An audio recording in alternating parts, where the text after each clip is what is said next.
Our next speaker, Allen Kellehear, I've got to know over the last 4 years, and Allen is the UK Compassionate Communities and the Vermont University, and he's going to talk to you today about why a compassionate community is important. So Allen founded the new public health movement in palliative care, variously known as health promoting palliative care, or public health approach to palliative care, or the Compassionate Communities movement.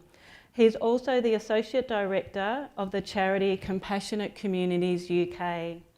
Allen has authored 25 books in the field, including Compassionate Cities, Public Health and End-of-Life Care, The Inner Life of the Dying Person, and Visitors at End of Life, Finding Meaning and Purpose in the Near-Death Phenomenon. Now, Allen's video that we're just about to show you was live when we had our Death Festival here at Breck a number of years ago, our very first event for Dying to Know Day as our network was developed. A wonderful man, and so if you can just enjoy this short video as Allen shares with you all why a compassionate community is important. All right, so Samar and Holly have asked me to speak about the importance of compassionate communities, and you're starting a compassionate community in your area in Western Australia there. And so I'll talk a little bit about why this is important. I've just been asked to speak for 5 or 10 minutes on that. So there are really basically 3 major reasons why you need to do this. And the first one is what I call the 95% rule.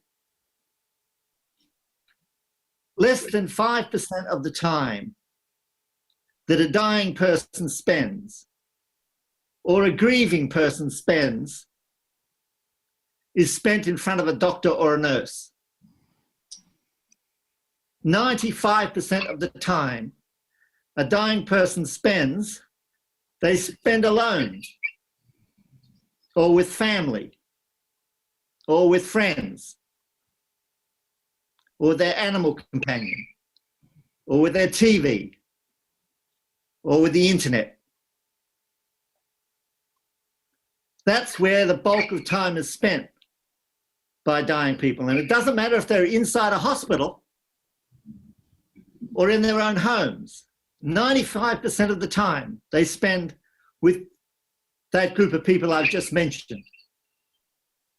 If you look at the international studies, it's about 8% of the time patients spend in front of a nurse, and about 4% of the time they spend in front of a doctor. So to turn that on its head, 95% of the time, they'll spend that time either alone or with people like you and me. That's a fact. If you care about end-of-life care, you've got to ask yourself, what are we doing in that 95%? And the answer from professional services is not very much. Not very much at all. And the only way we're going to make an impact on that is 2 ways. Either we put a hospice and palliative care service on every street corner, or we get the community involved to take up their responsibilities in that 95%. And I don't think we're going to get a hospice or a palliative care service on every street corner. You may remember back in the 70s and 80s, the Neighbourhood Watch movement. You remember the Neighbourhood Watch movement? The Neighbourhood Watch movement was created because people were worried about spreading crime. And there were calls for more police officers. There were actually people who wanted a police station on every street corner. And the cops knew that was never going to happen. That was never going to happen. It was better if communities took some responsibility for safety and for crime prevention. And that meant culture change. That meant getting people who were used to minding their own business, not looking out at their neighbour's house or their gardens or their windows, just minding your own business, getting that set of cultural values turned around so as that neighbours were actually encouraged to look into their neighbours' gardens on a regular basis. They even see through their neighbours' windows to make sure that the people wandering around in there were actually their neighbours. And if the people who were trying to crawl into their neighbour's back window weren't their neighbours, maybe it was a good idea if somebody called the cops. And that was called Neighbourhood Watch. We're trying to do the same thing in end-of-life care. The frail elderly, the people dying of life-limiting illnesses, the people grieving, the people with long-term care responsibilities. They're not on their own. They're part of us. We have a responsibility to do our bit for them. And that's what the 95% rule is about. And that's one important reason why we have compassionate communities growing up all over the world. The second reason is it's not the dying which is the problem. We all die. And it's not the grieving that's the problem, because we will all grieve. The problem is what public health people call comorbidities. It's what comes along with dying that's the problem. It's what accompanies grieving that's the problem. It's the anxiety. It's the depression. It's the loneliness. It's the social isolation. It's the stigma. It's the social rejection. It's the lost school days, the lost work days. And it gets worse. It's the suicides, and it's the sudden deaths. These are the problems with dying and grieving and caregiving. And funnily enough, if you compare the studies of people with serious bereavement with people living with life-limiting illnesses, whether that's cancer or whether it's AIDS or motor neuron disease, the comorbidities are very similar. And all of those things are amenable to prevention, or if we can't prevent them, harm reduction. And in any case, we can act early rather than late. Early intervention.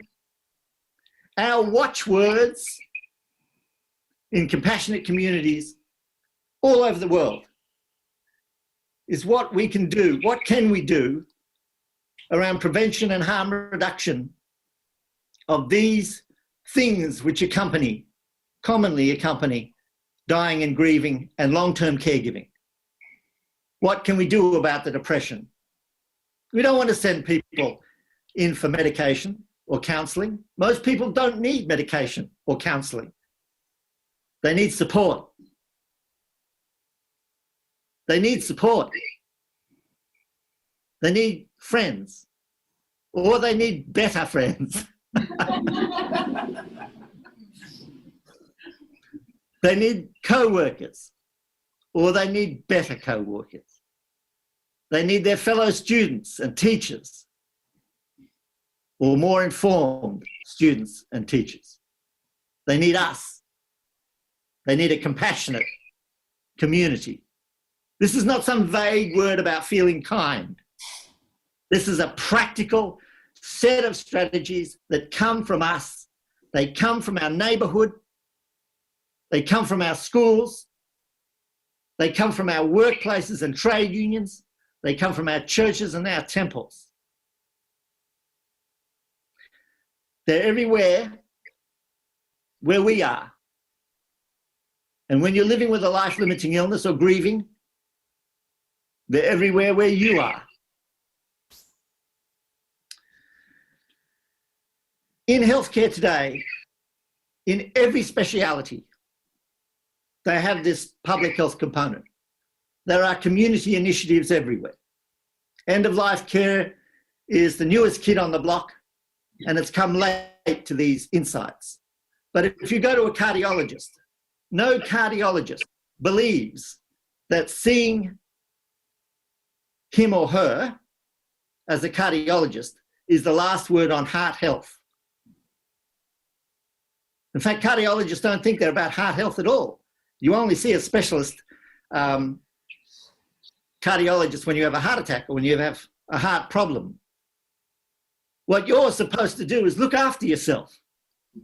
You're supposed to eat right. You're supposed to exercise. You're supposed to take care of yourself and avoid stress. And then, when something goes mildly wrong, you see a GP.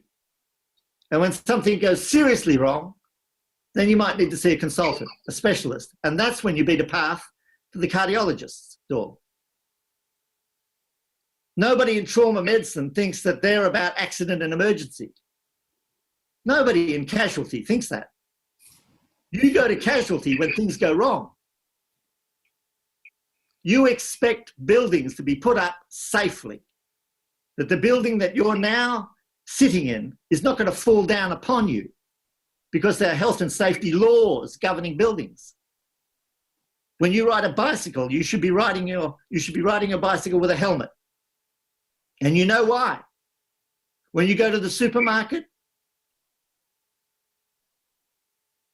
you look around at the breakfast cereal, you don't choose the breakfast cereal with 100% sugar. You know not to do that. You pick the healthy one. You pick the one with 80% sugar.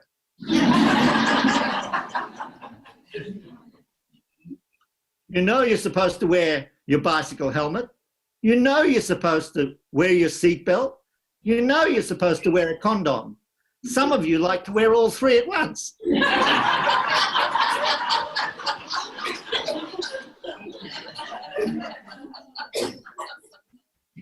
Each to their own.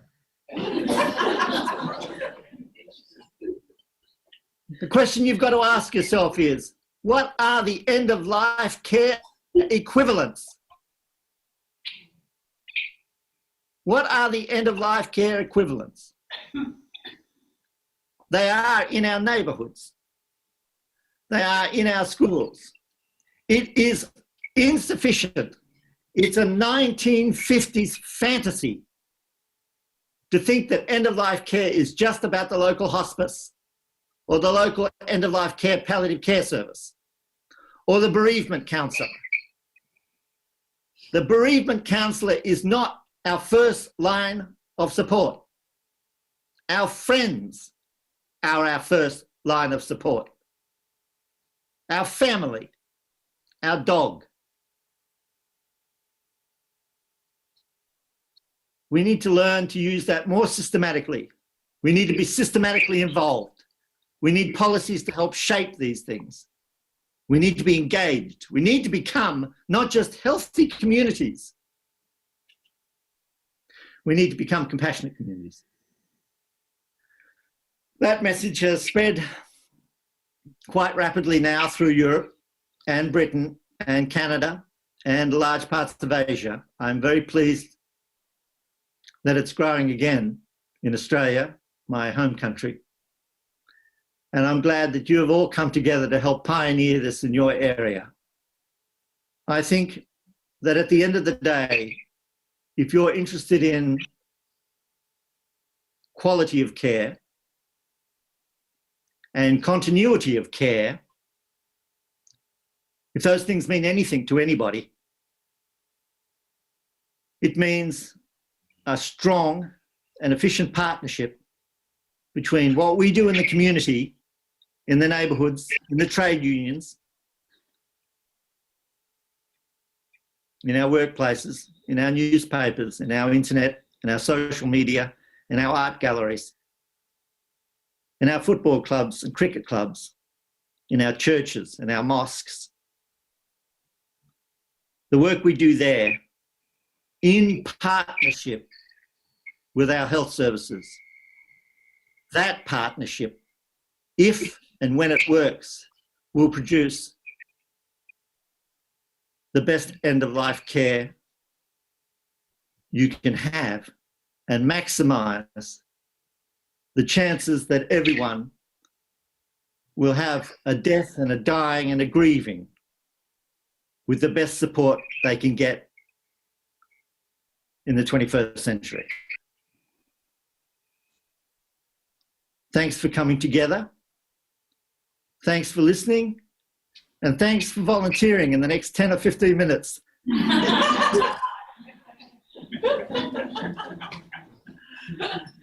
All right. Bye-bye.